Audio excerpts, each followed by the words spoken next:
Now class, this is the second video of the chapter Economic Reforms in 1950 to 91।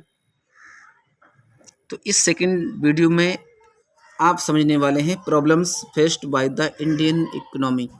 तो Indian economy ने कौन कौन सी problems face की, या इसको ये कहा जा सकता है कि the problems faced by the Indian economy in the period 1950 से 90 के पीरियड के बीच इंडियन इकोनॉमी कौन कौन सी प्रॉब्लम फेस कर रही थी।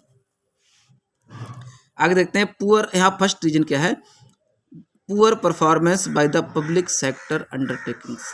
तो पब्लिक सेक्टर अंडरटेकिंग की कमजोर performance.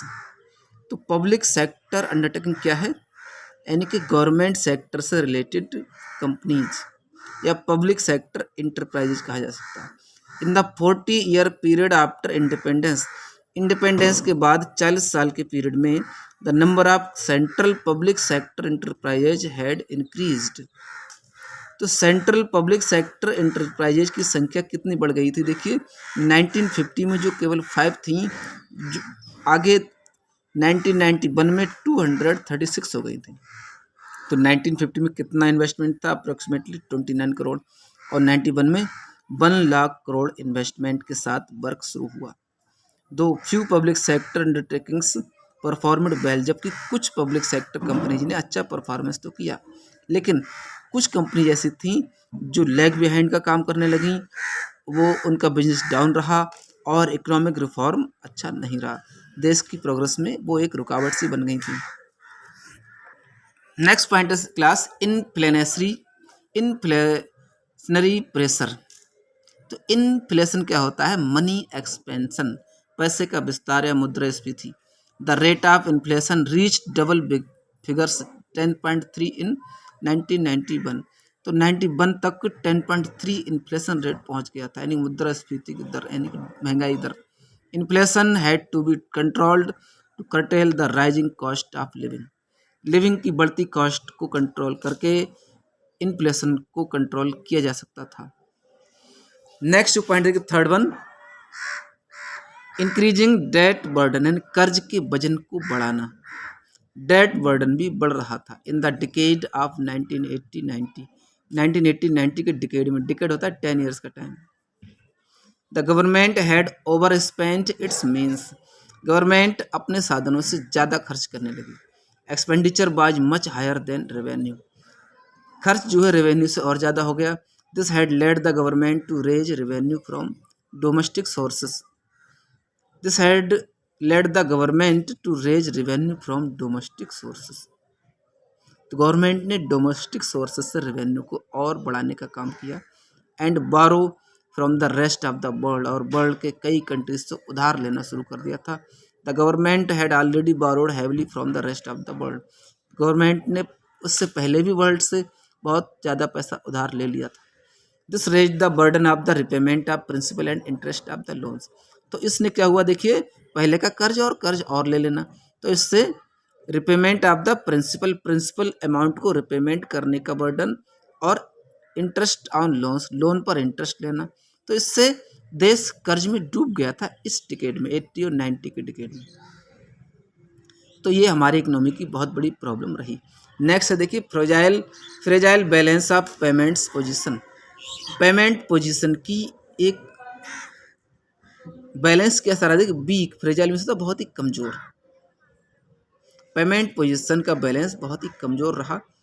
Foreign exchange earned from exporting to other countries, दूसरे कंट्रीज से फॉरेन एक्सचेंज जो अर्न किया जाना था, is use to pay for imports, वो इम्पोर्ट्स के रूप में पे होने लगा।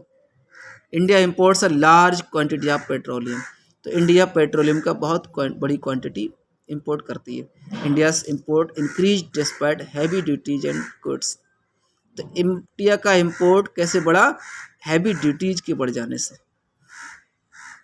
ठीक है, आगे देखते हैं कुछ मेन बात। India was borrowing as much 23% of its GDP by the end of the 80s।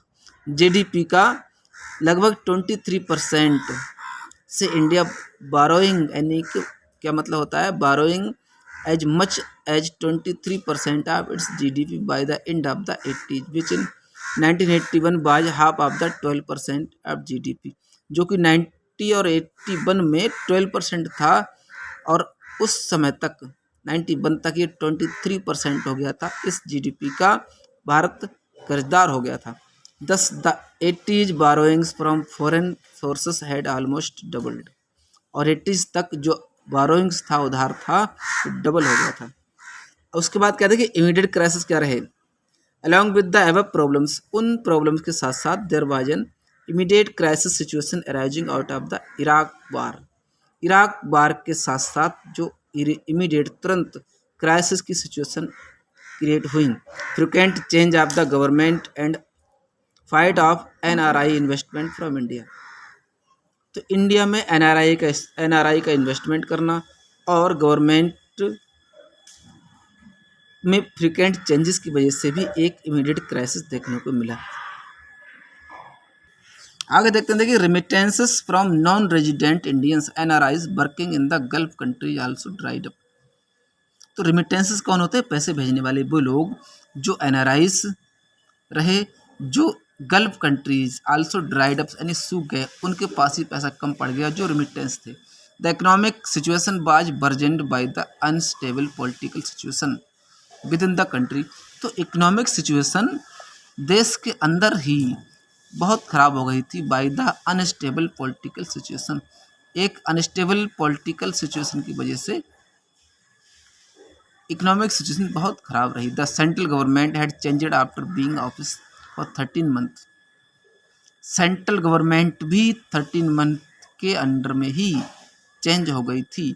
अब minority government was at the centre, और सेंटर में एक माइनॉरिटी सरकार बनी। The NRI capital in India was withdrawn handily by the invest. आगे main point पे आते हैं, देखिए the International Monetary Fund IMF जिसे कहते हैं, International Monetary Fund was approached for borrowing under special facilities. IMF से कुछ स्पेशल फैसिलिटीज के लिए इंडिया को बारो के लिए अप्रोच होना पड़ा, यानी वहाँ उधार लेना पड़ा। The IMF agreed to advance special loans on condition. तो IMF स्पेशल लोन्स देने के लिए कुछ कंडीशंस पर एग्री हुआ, that the Indian government should invite certain reforms in the country, कि भारतीय सरकार क्या करेगी, देश में कुछ सर्टेन रिफॉर्म यानी कुछ सुधार अपने देश में अप्लाई करे। This finally led to the new economic policy, और ये फाइनली एक नई इकोनॉमिक पॉलिसी के रूप में जाना गया as the only way out of the economic crisis. और ये इकोनॉमिक क्राइसिस से बचने का अकेला एक रास्ता था कि IMF कर्ज देने को तैयार हुआ था, और इस शर्त पर कि अपने देश में आप बहुत सुधार लाइए, अच्छी प्रोग्रेस कीजिए, तभी पैसा मिलेगा, अदरवाइज नहीं। ठीक है, नेक्स्ट टॉपिक हम थर्ड वीडियो में दिखाएंगे आपको। सेकंड वीडियो यहीं तक फिनिश होती है। ठीक है।